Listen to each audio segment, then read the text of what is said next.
So, of course, no? Okay na. So, of course, I make it, a generalized statement lang kasi, as you all know, sinabihan kami sa loob na as much as possible to refrain from sharing information about Claire RD. So, all I can say is that he's doing good and he's alive.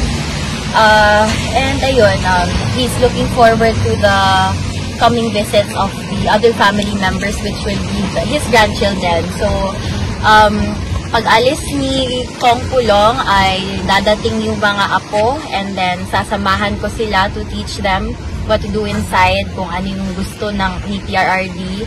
And then, when they're all settled, I can leave them here para sila na naman yung mag-take over with the visits. Kailan po expected ang pag-uwi ni Kong Pulong? I think, kailan ba ngayon? Within this or next week. I see. So you'll be here to shepherd the grandchildren? Yes. You will be the big ate? Yes. Kita ako, pero yung mga, pamangkin ko, malalaki na. Malalaki na. And also si VM, si Ligo, si Kong Omar, and yung isa, yung babae, also si Isabel. Ay, very good, very good. Well, anyway, how does he look po? Health-wise naman? Health-wise, he looks the same. I think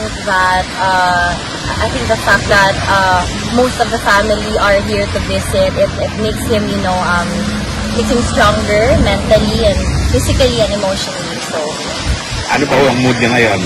Smiling naman?